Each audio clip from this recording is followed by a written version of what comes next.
Harvey. I do. I know you want to, but no. No. You're not in charge, mister.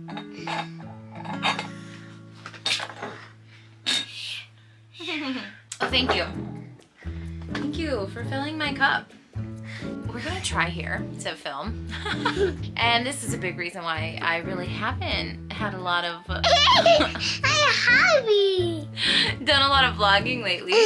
As soon as the camera comes out, Hobby. he's all about it. Harvey. Did you see Harvey in the camera? It's crazy. It is currently the second day of spring break. I am not doing anything, oh my goodness, like amazing and exciting. We're not traveling or anything like that. I am simply focusing on recovering because my health has been just like, I feel like I've just had colds all winter and spring long so far. Spring, it's only April like 2nd right now, so we're not very far into spring, but so far I've been sick the whole time. So trying to work through that and feel a little bit better because I've just been run down, and there's just been like a lot of stress at work, that and preparing for a second baby to join the family this summer, which is overwhelming given how adventurous this one is. I like it. I figured while I was getting ready, I would share about my most recent reading adventure. Hi guys, here we go again.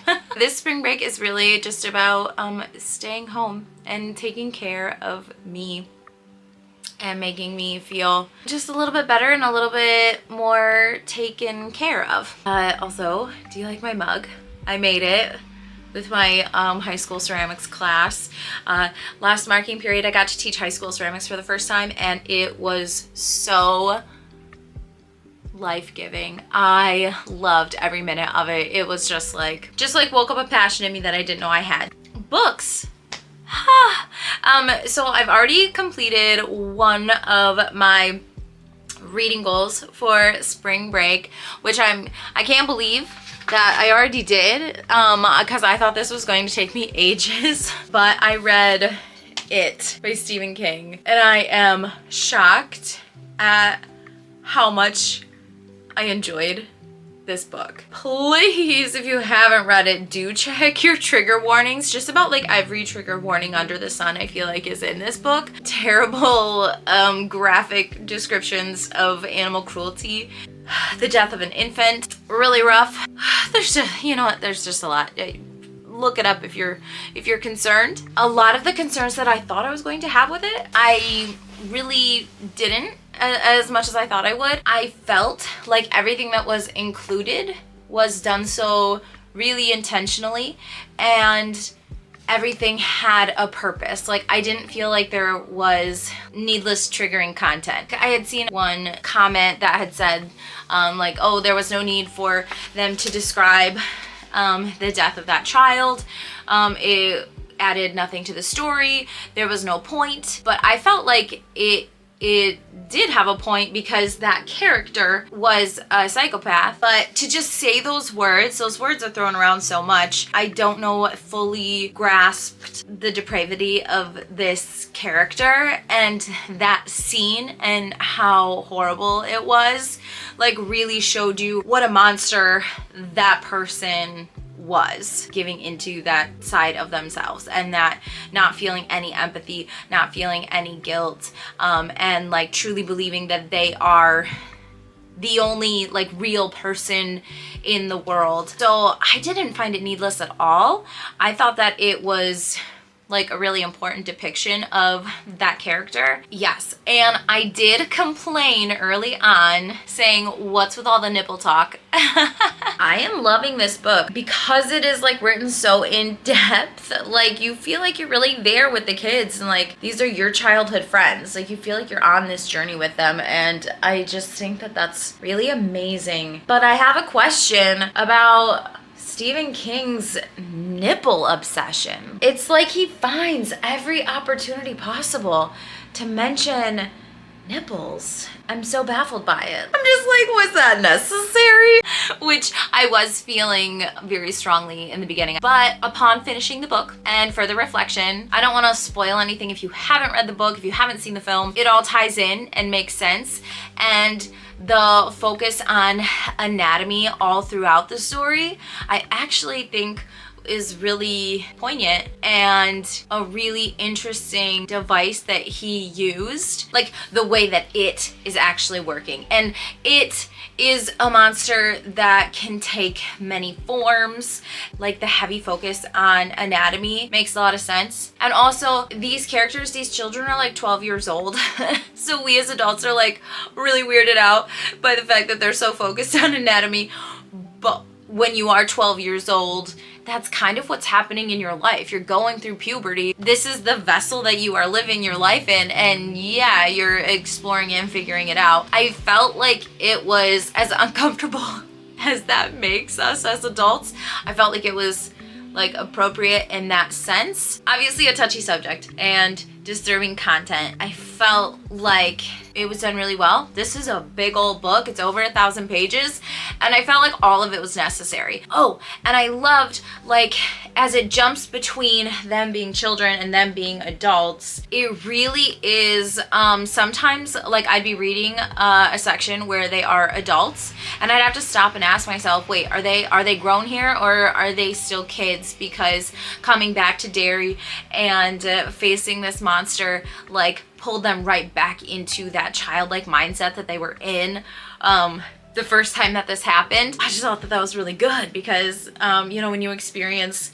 an intense trauma, they were just transported right back to being like scared children. Also, I am really interested in the theme of motherhood in this book and like the lack of present mothers in the lives of the children in Derry. I'm really glad that Topher picked this up for me because we did, like, a few weeks ago, he went to like a book sale with his friend. They had picked out some books for me, like at this used book sale, and it was one of them. And I'm like, oh god, yeah, no, I've wanted to read that forever, but like it's so big and I'm really worried about all the triggering content, but like, damn, this was done really well. This was really good. Like, there's a reason why this is such a famous novel and why Stephen King is such a prolific author. Yeah, I get it. Yeah.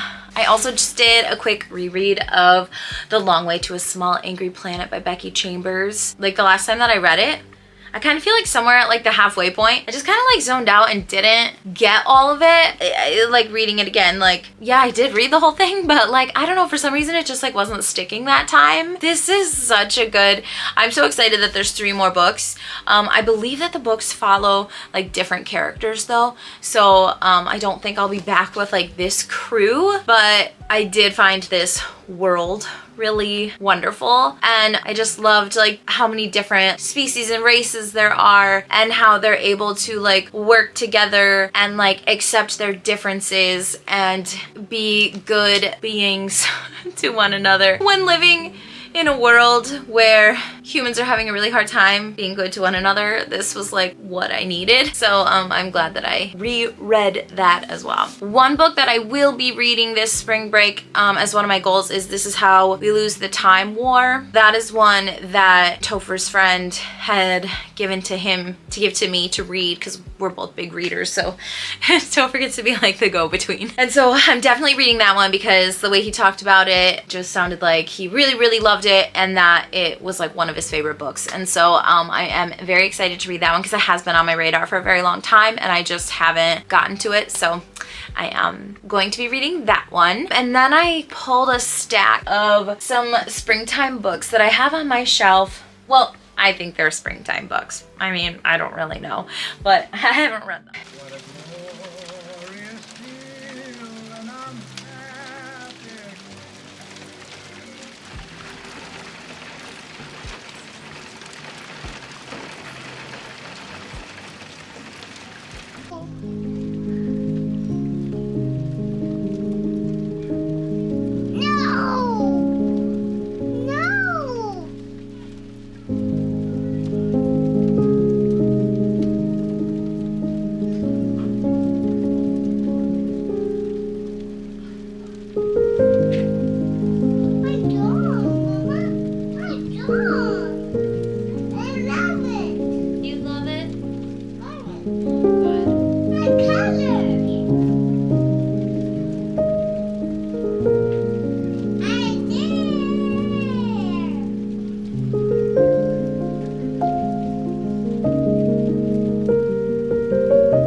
This week had kind of the perfect end. I was able to just really relax and spend quality time with the family and just really be in the moment, very present the whole time. The best part is that it finally started to feel like springtime. I was still able to get that dose of sunshine that I needed, and the flowers started to come out and bloom and be lovely, and so it was just such a nice end to the whole week. A quick little reading recap here. In the end, I talked about 2 of the books that I had finished this week earlier in the vlog, and then the 2 that I finished since have been This Is How You Lose the Time War and Tales from the Cafe. This Is How You Lose the Time War, I'm still kind of undecided on. I thought that it was really interesting the way that the 2 characters were communicating and how time travel aspect of it was incorporated, but I spent a lot of time in this book being confused about what was going on, and it took me a really long time to just like get my footing and be comfortable. So and with it being such a short book, I don't know, it was just like a new experience to spend so much of the book being a little out of sorts.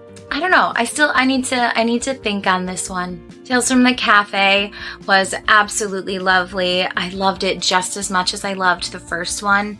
And I am just always so impressed with this author's ability to pack so much intimacy into so few pages. Toshikazu Kawaguchi, you are incredible, an incredible storyteller, because each book is told in a set of 4 tales. I just loved being there in the cafe, feeling all of the feels. I am very much looking forward to continuing with this one. Books that are still in progress for me. I am listening to Anne of Green Gables while I do my spring specific cleaning and reset. So this is a reread for me, and I am listening to the audiobook this time, and I'm just really taking my time and going slow with it and just enjoying being there with Anne. And then the other book that I am also slowly making my way through, I'm only letting myself read 1 or 2 chapters a day, and that is Howl's Moving Castle. When it is all done, I do plan to watch the movie, which I'm really looking forward to. But as of right now, I am just really enjoying being in this magical space. And just because it is written for a younger audience, it is just so sweet and simple and peaceful, and I feel like no stress while reading it. So I think as I move into a more stressful time of year for me, this is exactly what I need in this moment. So I will be continuing in these worlds, and yeah. Thank you so much for spending this week with me. I hope that you enjoyed the vlog and got maybe some comfort or some reading inspiration or just ideas on how to take care of yourself in easy, simple ways that are available to you in the moment. Caring for yourself every step of the way. You don't need to wait for a break to stop and take care of yourself. You always deserve to be taken care of. With that, I look forward to seeing you guys next time. If you haven't, please like and subscribe, and I will see you guys in the next one. Bye.